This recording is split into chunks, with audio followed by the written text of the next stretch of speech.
영국의 세계적인 부흥사이며 영국 교회뿐 아니라 영국 국교회, 특별히 영국 민족의 자랑이었던 감리교 창시자 존 웨슬리 목사님의 유명한 세 가지 슬로건이 있습니다.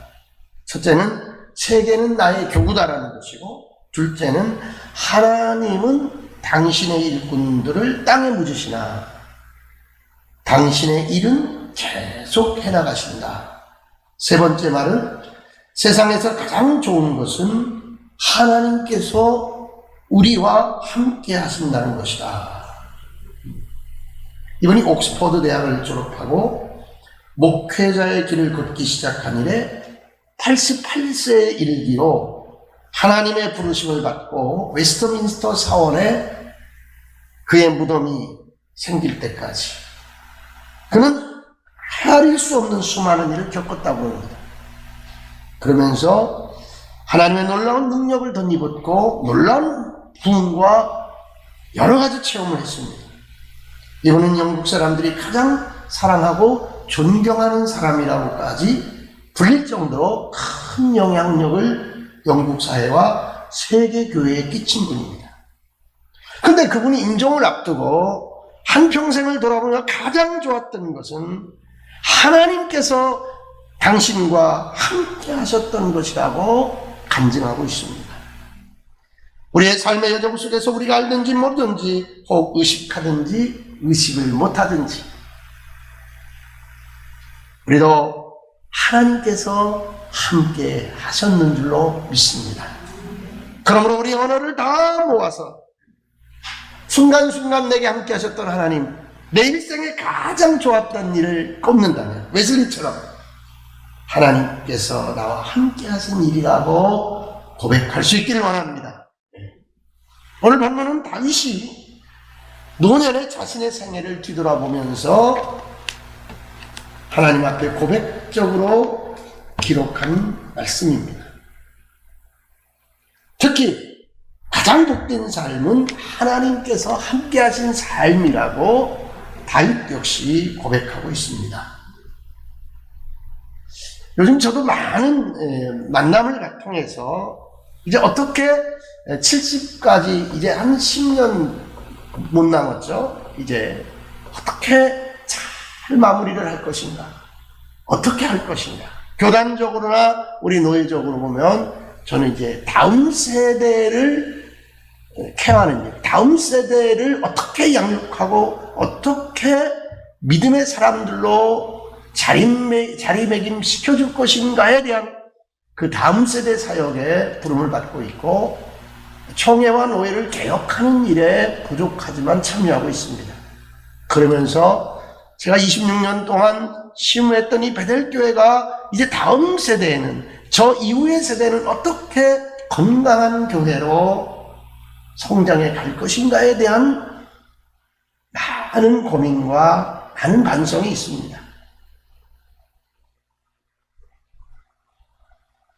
다윗처럼 오늘 본문에서 하나님 앞에 고백했던 다윗처럼 저도 내 인생의 모든 것 중에 가장 기쁜 일은 하나님과 함께 했다는 것이다 라고 고백할 수 있는 나를 함께 기도해 주시길 원합니다.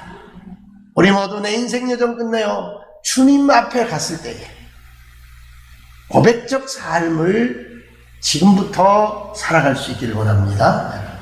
그러면서 다윗이 몇 가지를 노래했는데 무엇을 노래했을까요? 첫째로 내 인생의 지도를 만드신 하나님, 내 인생의 여정을 만드신 하나님을 고백하고 있습니다. 다시 말하면 사람마다 그 사람의 길을 정하시고 그 길을 기뻐하시는 하나님을 만났다라는 것입니다. 오늘 우리 다윗처럼 내 인생의 지도를 만드신 하나님, 내 인생의 일정을, 여정을 만드신 하나님 만날 수 있길 원합니다. 그 본문이 23절입니다. 다시 한번 읽기를 원합니다. 23절 다 같이 읽읍시다. 시작. 여호와께서 사람의 걸음을 정하시고 그의 길을 기뻐하시나니. 무슨 말입니까? 다윗은 노년에 자신의 인생을 뒤돌아보니까 걸음걸음을 정하시고 하나님께서 자기가 걸어갈 인생의 여정을 계획해 놓았다는 것을 깨달았다는 거예요. 지금 깨닫지 못했는데 그때는 바쁘고 그때는 여러 가지 핑계거리가 있고 여러 가지 자기 변명거리가 있는 삶을 살았지만 결과적으로 이제 지나온 시간을 추억해 보니까 하나님이 만든 여정을 자기는 걸어왔더라는 거예요. 하나님이 내 인생의 지도를 그려주셨다는 거예요. 그리고 하나님께서 계획한 대로 그 길을 걸을 때 하나님이 기뻐하셨다는 것을 체험했다는 것입니다. 이 말씀에서 우선 하나님께서 사람의 길을 정하셨다. 하나님께서 사람들이 걸어가야 할 인생길을 정해놓으셨다. 그겁니다. 자, 그럼 우리에게 한번 그것을 적용해 볼 때에 하나님이 여러분 한 분 한 분, 여러분 각자 한 사람 한 사람에게 하나님이 인생 여정의 지도를 만들고 있다는 거예요. 갖고 계시다는 거예요. 이것이 다윗의 고백이 아니라 우리의 고백이 되기를 원합니다. 인간들이 말하는 사주팔자가 있어요. 한 사람의 운명이 8 숫자에 다 들어있다는 거예요. 그래서 사주 보러 간다, 팔자 보러 간다, 그러면서 팔자소관이야, 이런 말들을 하는 거예요. 토종비결 같은 거, 어떻게 보면 과학적이고, 어떻게 보면은 그 숫자적인, 통계학적인 어떤 인생의 어떤 그러한 운명과도 같은 것들을 우리는 이야기할 수 있습니다. 만일 하나님께서 이렇게 숙명론자들이 생각하는 것처럼 사람의 길을 정해놓으셨다면 아마 사람의 인생은 배우처럼 살다든지 나하고는 전혀 관계없죠. 하나님이 다 정해놓은 거를 내가 배우처럼 연기만 하면 안 되는 거예요. 더 심한 거는 로봇이에요. 로봇. 그럼 하나님이 자신의 의사가 전혀 작동하지 않는 로봇처럼 인간을 만드셨을까요? 아니라는 것입니다. 로봇이 죄를 지을 수 있을까요? 안 짓는 게 아니라 못 짓는 거죠. 결코 로봇은 프로그래밍을 어기며 자기의 멋대로 행동하지 않는다는 거예요. 다시 말해서 죄를 질 수가 없고 짓지도 않는다는 거예요. 고장이 나서 제대로 작동하지 않을 수는 있지만 로봇은 자기 의사나 자기 플랜이 없다는 거예요. 그러나 인간은 죄를 짓습니다. 왜 그럴까요? 하나님께서 당신의 창조의 왕관으로 모든 창조된 것들을 다스리는 의지와 자유를 가지고, 자유의지를 가지고 하나님께서 뜻하시고 정하시고 그 뜻을 알려주셔도 인간이 그것을 자유롭게 어길 수도 있고 순종할 수 있도록 만드셨기 때문이라는 것입니다. 그래서 그가 정해진 대로 인생 지도를 만들었지만 가지 않을 수도 있다는 것입니다. 그래서 인간의 삶에는 반드시 책임이 있고 심판이 있는 것입니다. 우리는 먼저 하나님께서 내 인생 여정에 개입하고 계시고 지도를 갖고 있다는 것을 다윗처럼 알기를 원합니다. 고백할 수 있기를 원합니다. 내 인생 내 것이 아니고 하나님의 개입 속에 있다. 하나님의 섭리 속에 있다. 하나님이 지금 나에게 개입하고 있다라는 믿음. 두 번째는 인도하시는 하나님을 고백하는 거예요. 그러니까 하나님이 나의 여정을, 내 길을 만드시고 내박친 것이 아니라, 그냥 버려두신 것이 아니라 인도하고 있다는 거예요. 잠언 16장 9절을 보면 사람이 마음으로 자기의 길을 계획할지라도 그 걸음을 인도하시는 자는 여호와시니라. 인도하시는 이가 계시다는 거예요. 인도하시는 이, 함께 하시는 이. 우리가 저마다 인생을 나름대로 잘 살아보려고 계획도 하고 작정도 하고 노력도 합니다. 그러나 하나님께서 보이지 않는 손길로 우리의 걸음을 인도하신다는 겁니다. 그렇습니다. 우리 하나님께서는 우리의 발걸음을 정하시고 우리의 길을 기뻐하신다고 말씀하셨습니다. 이 말씀의 뜻은 우리 인생을 주관하시고 돌보시고 섭리하시고 인도한다는 뜻입니다. 근데 여기서 기뻐한다는 말을 23절에서 미리 해버렸어요. 그게 무슨 얘기냐? 하나님이 인도하시고 주관하시고 돌보시고 섭리하는 그 뜻을 내가 따를 때 하나님은 내 인생을 기뻐한다, 그 뜻입니다.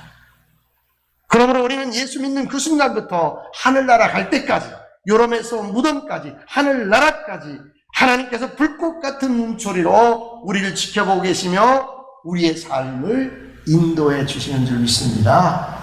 이것을 뭐라고 그러느냐? 카리스, 은혜라고 말하는 거예요. 은혜. 그래서 우리는 인도하시는 하나님의 은혜 속에 살아가는 줄 믿습니다. 인도하시는 하나님. 정말 기가 막힌 사연들이에요. 기가 막힌 사연들. 응? 자, 하나님의 인도하심이라는 것, 그 하나님의 인도하심의 섭리 속에서 들어가고 거기서 작동되는 것들을 경험하고 체험하고 지나갈 때에 정말 심노막측하시고 어마어마무시하신 하나님을 만나게 되고 보게 되고, 그때 우리가 정말 고백할 수밖에 없는 것은 은혜로다, 은혜로다, 은혜로다, 은혜로다.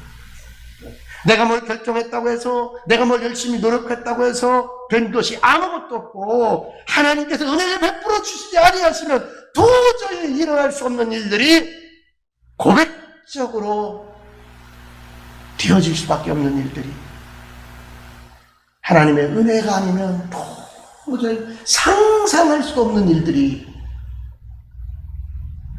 목회 안에 있고 우리 삶 안에 있다는 것을 우리는 알기를 원합니다. 하나님께서 은혜를 베풀어 주셨기 때문에 그 일들이 잘 이루어져서 오늘의 여기 이르게 된 것입니다. 인생의 뒤안길을 생각해보니 그렇습니다. 지나온 세월 뒤돌아보니 하나님이 한 번도 실망시킨 적이 없다는 노랫말이 있듯이 내 인생 여정을 뒤돌아보니 은혜로다, 은혜로다, 은혜로다. 아멘. 인도하시는 하나님, 은혜를 베푸시는 하나님, 그 하나님 꼭 붙드시길 원합니다. 그래서 시편 23편 3절에 다윗이 이렇게 고백합니다. 내 영혼을 소생시키시고 자기 이름을 위하여 의의 길로 인도하시는도다. 아멘? 아멘. 그러니까 이렇게 되는 거예요. 다윗이 오늘 이 시편에서 고백한 하나님은 내 인생의 지도를 갖고 계시고 내 인생의 여정을 만드실 뿐 아니라 지도를 잘 따라서 살아갈 수 있도록 은혜를 베푸셔서, 은혜를 주셔서 나를 인도하고 계시다. 네. 하나님께서 저와 여러분을 여전히 인도하고 계신 줄 믿습니다. 이 은혜 안에 살기를 간절히 소망합니다. 세 번째로 기뻐하신다라고 말해요. 기뻐하시는 하나님. 기뻐하시는 하나님. 우리 하나님, 우리를 인도하신 하나님으로 계시기를 기뻐한다는 거예요. 제가 자식을 길러보니까요, 언제 기쁜지 아세요? 자식에게 아빠라고, 아빠, 아버지, 나를 사랑해주는 아버지, 나를 인도해주시는 아버지, 나에게 꼭 필요한 아버지, 이렇게 인정받을 때 참 기쁜 거예요. 다 줘도 기쁜 거예요. 근데 엄마 필요 없어. 아빠, 오빠 하지 마. 내가 알아서 해. 아빠보다 더 잘해. 아빠는 빚만 지고 살잖아. 그럴 때 가장은 한없이 무너지는 거예요. 한없이 힘든 거예요.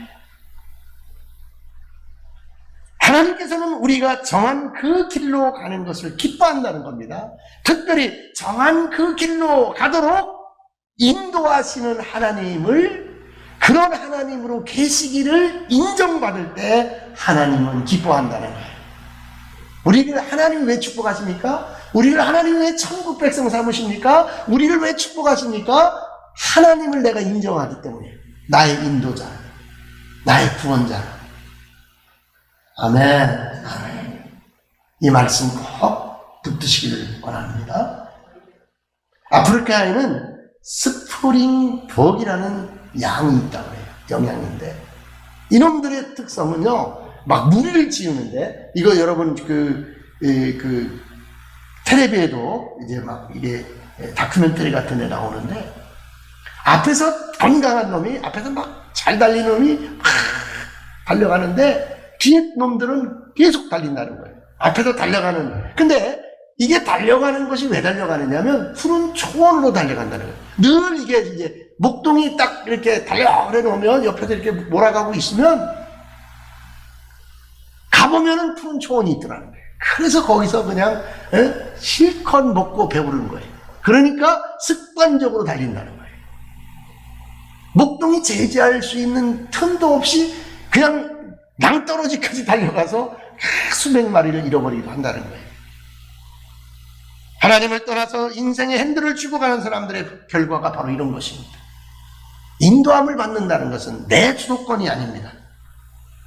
그분의 주도권을, 그분의 주재권을 인정하는 것인 줄 믿으시기 바랍니다. 이 세상 사람들이 명예를 따라갑니다. 물질을 따라갑니다. 권력을 따라갑니다. 그러나 하나님 없이 따라가는 그 모든 것들은 결국 낭떠러지에 떨어져서 모든 것을 잃어버리고 절망의 나락에 떨어지는 그런 결과를 맞이하게 된다는 것뿐입니다. 그래서 성경은 우리에게 말합니다. 로마서 12장 2절에 너희는 이 세대를 본받지 말고 오직 마음을 새롭게 함으로 변화를 받아 하나님의 선하시고 기뻐하시고 온전하신 뜻이 무엇인지 분별하도록 하라.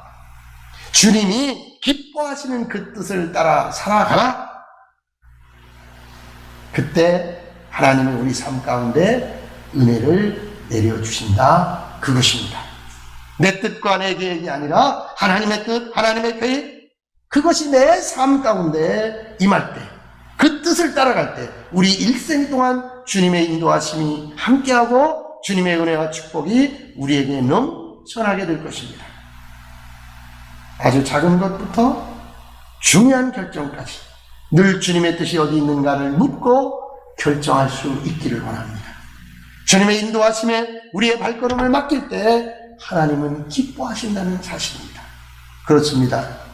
우리가 하나님 앞에 인도하시는 대로 순종하며 나갈 때 하나님께서는 우리를 보시고 기뻐한다는 것입니다. 할렐루야. 아이를 키우는 엄마를 유심히 보면요, 얼싸안고 이뻐서 볼을 비비고 막 그냥 가슴을 비비고 그럴 때 보면요, 애가 젖을 잘 빨 때 그냥 막 머리를 돌리고 그냥 입을 돌리고 그냥 뭐 약이라도 먹는 듯이 그냥 젖병을 그냥 하고 막 땡깡을 부리면 엄마가 어쩔 줄을 몰라 하는 거예요. 먹어야 되는데 먹어야 이놈이 이 열이 떨어지고 먹어야 이놈이 정상이 되는데, 덥석 물고 새근새근 순종할 때 엄마의 기쁨이 밀려오는 거예요. 엄마의 수고가 다 사라지는 거예요. 우리 하나님의 기쁨이 되기를 원합니다.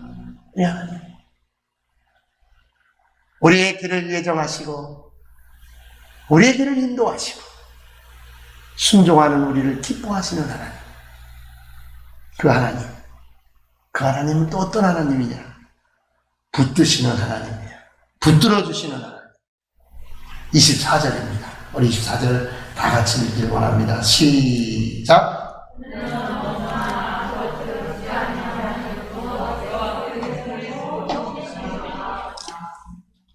그렇습니다. 그는 넘어지나 아주 넘어지지 아니하고 여호와께서 그의 손을 붙드시는도다. 이런 걸 말하는 거예요. 넘어지나 그러면 권투로 말하면, 이 권투를 하는데 넘어지나 이거 다운을 말하는 거예요. 다시 일어날 수 있는 거예요. 근데 엎드러졌다 그러면 뭐예요? 태업해 당한 거예요. 하나님께서는요, 우리를 붙들어 주시는데 태업해 당하지 아니하도록, 완전히 너가웃되지 아니하도록, 넉다운되지 아니하도록, 완전히 태업해 당하지 아니하도록 우리를 붙들어 준다는 거예요. 주의 인도하심을 따라 사는 사람들에게 붙드시는 은혜가 있다는 거예요. 우리는 붙드시는 은혜 속에 살아가는 줄 믿습니다. 여러분, 붙드시는 은혜. 천인이 만인이 넘어지나 우리는 넘어지지 아니하니 여호와 하나님이 나를 붙드심이라. 할렐루야. 여러분, 붙드시는 하나님, 나를 붙들어 주시는 하나님.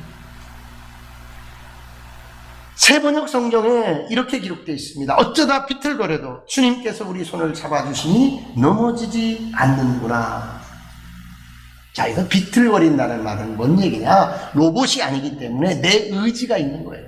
내 의지를 하나님이 왜 줬냐면, 나에게 자유한 의지를 왜 줬냐면, 그 자유 의지를 가지고 하나님을 찬송하고 하나님께 영광 돌리고 하나님 앞에 자발적 순종을 해서 하나님의 영광에 자발적 충성을 해서 상급을 받게 하려는 거예요. 로봇에게 어떤 상급이 있겠어요? 자기 의지가 아닌데, 그냥 기계적 작동일 뿐인데 어떤 그 상급의 내용이 그에게 부여되겠어요? 비틀거리는 것은요, 내 생각 때문인 거예요. 근데 보세요, 이 내 생각의 출발이 이렇게 하면 잘 될 것 같고 이렇게 하면 더 그럴 수 있을 것 같은 선의적 자유의지도 있어요. 제가 그런 걸 너무 많이 느껴요. 선의적 자유의지를 가지고 살았던 인생은 비틀거리나 하나님이 반드시 세워줍니다. 근데 이 선의적 자유의지가 아니라 허망한 자유의지, 세상적 자유의지, 하나님을 빼버리고 하나님의 섭리와 하나님의 인도하심과 하나님의 기뻐하심에 전혀 그냥 동물적 감각으로, 그냥 동물적 욕심으로 그냥 내달린 사람들은 길이 없는 거예요. 잘해보려고 했던 건, 잘해보려는 비틀거림이 아니라 허랑방탕한 비틀거림에는 주님의 심판이 있는 거예요. 아무것도 아닌데 상처받고 비틀거리고 분노하고 비틀거리고 다투고 비틀거리고 쓰러지는 것. 그런데 비틀거리다 쓰러지면 주님이 딱 붙잡아 주셔가지고 은혜 속으로 일으켜준다는 사실입니다. 아담과 하와에게 자유의지를 주신 것이, 그 자유의지를 가지고 하나님을 배반하라는 것이 아니고 마귀의 꾀임에 넘어가라는 것이 아니라 자기 자유의지, 자기의 의지로 하나님 앞에 순종하고 자기의 의지로 하나님 앞에 충성하고 마귀 사탄에게 내 의지로 인정받으라. 그래서 마귀가 상급받는 우리 성도들을 도저히 참수할 수 없도록 하나님은 공의적으로 우리에게 역사하는 줄 믿으시기 바랍니다. 여러분,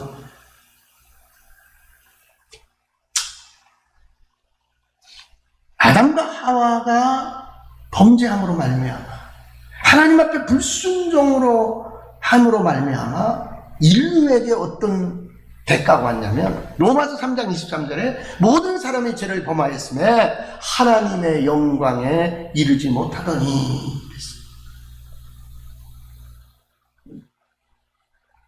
그러니까 인간이 모두가 죄인이 되었다는 겁니다.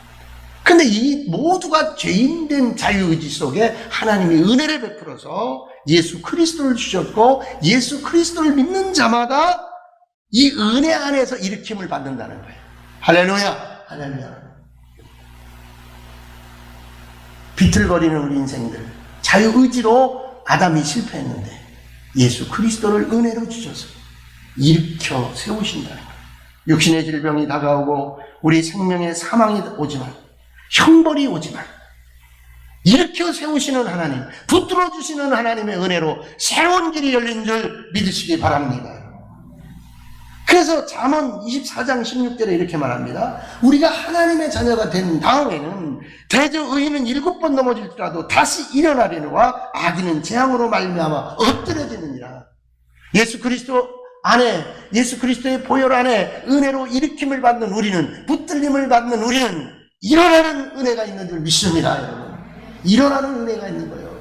한번 따라합시다. 주님이 붙들어 주시니 일어나는 은혜가 우리에게 있습니다. 아멘.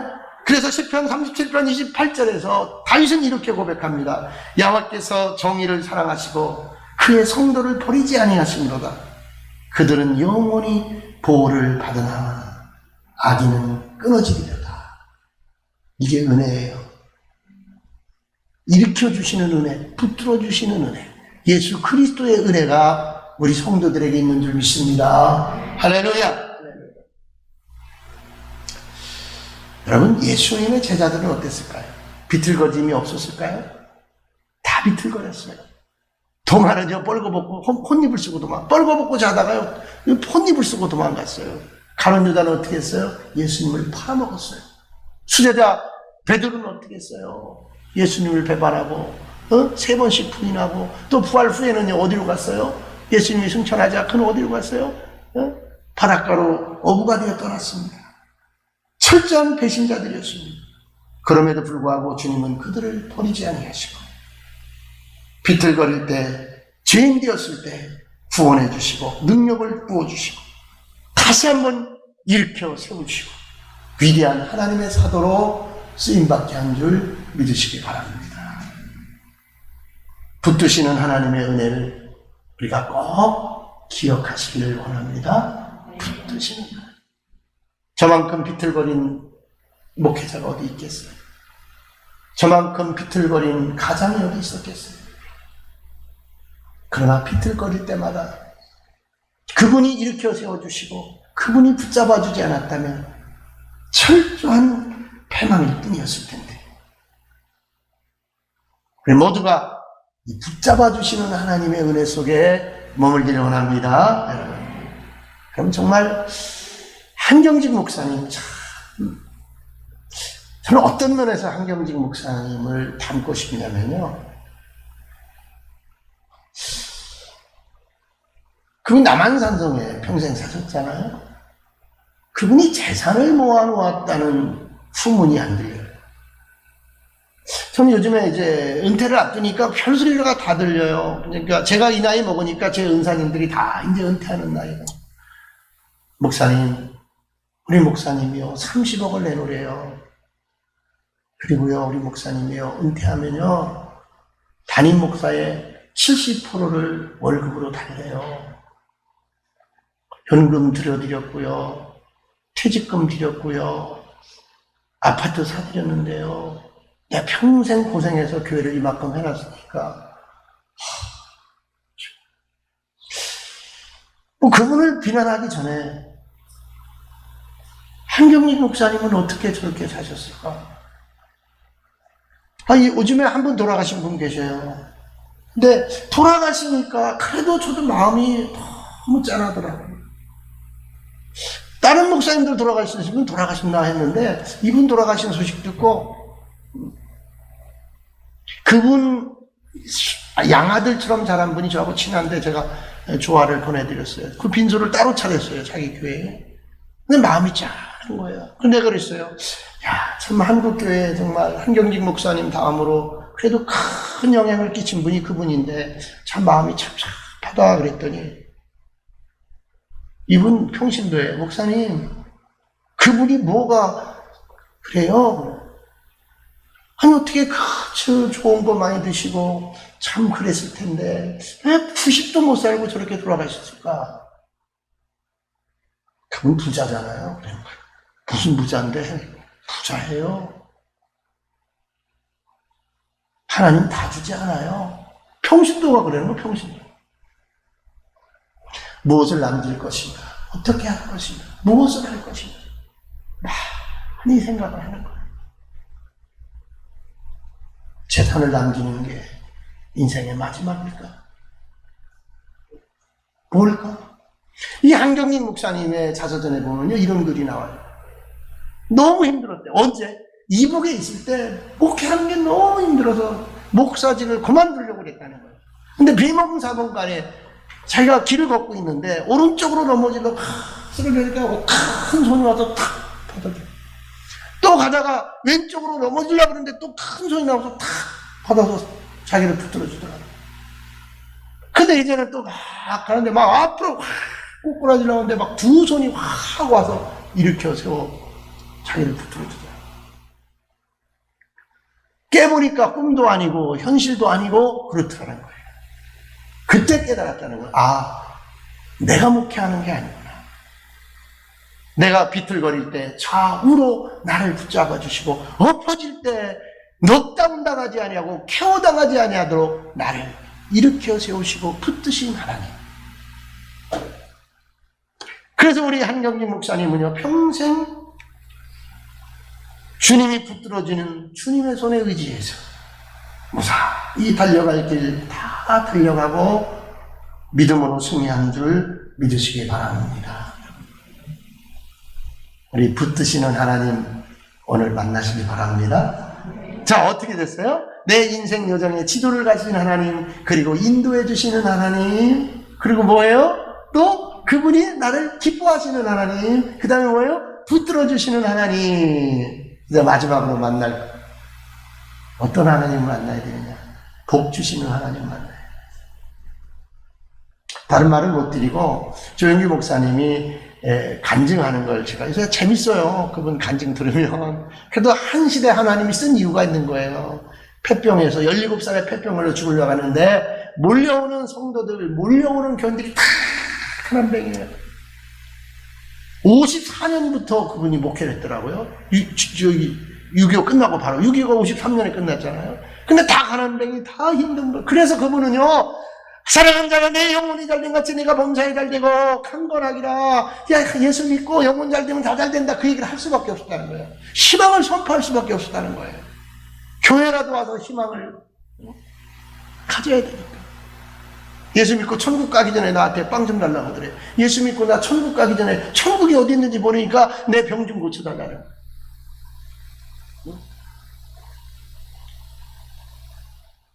그런데 미국에 여러분, 제가 자료를 보니까 2017년 최근이에요.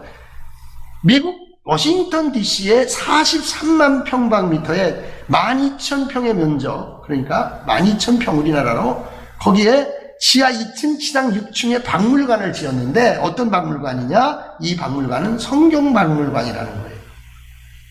성경박물관. 근데 여기에 2억 달러, 약 2천억 원을 헌신한 분이 있는데 그분이 미국 최대의 미술공예 체험점을 운영하는 하비 로비의 창립자인 데이빗 그린이라는 사람이라는 거예요. 근데 이 사람이 이 성경박물관에 이 어마어마한 돈을 기부한 이유가 있었다는 거예요. 이분은 가난한 목사님의 아들로 태어났는데 오클라호마 시골 자그만 교회 목사님 아들이었는데 돈이 없어서 남들이 다 가는 대학을 못 갔다는 거예요. 그리고 고등학교를 졸업하고 은행에서 600불을 빌려가지고, 600불이면 얼마예요? 60만 원이에요. 자기 집에 있는 창고에서 조그마한 액자를 만드는 가게를 시작했다는 거예요. 근데 손재주가 아주 뛰어나가지고 그가 만드는 액자가 불티나게 팔렸다는 거예요. 2년 만에 28평짜리 가게를 갖게 되고 사업이 점점 확장되었는데 그만, 여러분 오일 쇼크라고 그러니까 우리 청년들이 못 알아듣는다고 그런 말 쓰지 말라고 하더라고요.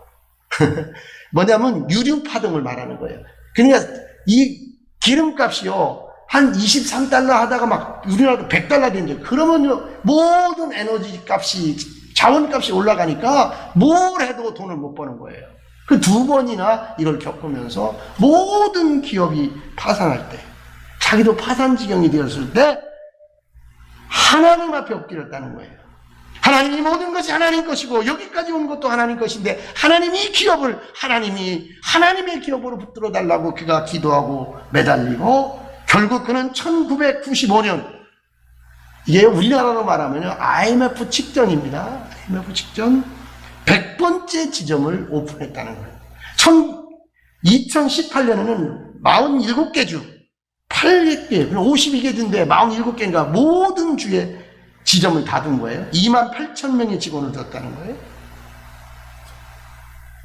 세계에서 209번째 부자가 되었다는 거예요.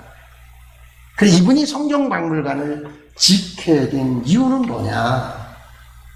우리가 성경대로 살면, 말씀대로 살면 반드시 하나님이 복을 주신다는 거예요. 할렐루야. 붙들어 주시는 하나님, 복 주시는 하나님을 다윗이 만나는 것처럼 우리도 만날 수 있기를 주님으로 축원합니다. 그래서 오늘 말씀에 이제 26절을 다 같이 보면 26절, 27절 다 같이 봅니다. 시작. 그는 종일토록 은혜를 베푸고 부어주시니 그의 자손이 복을 받는도다. 악에서 떠난 선을 행하라. 그리하면 영원히 살리라. 아멘. 여호와께서 정의를 사랑하시고 그의 성도를 버리지 아니하심이로다. 그들은 영원히 보호를 받으나 악인의 자손은 끊어지리로다. 아멘. 사랑하는 성도들이여, 우리를 붙들어 주시고 복 주시기를 원하는 하나님, 그분을 기뻐하며 그분을 인정하며 우리가 살아갈 때 큰 역사의 주인공이 될 줄로 믿습니다. 기도하겠습니다. 하나님 감사합니다. 하나님 고맙습니다.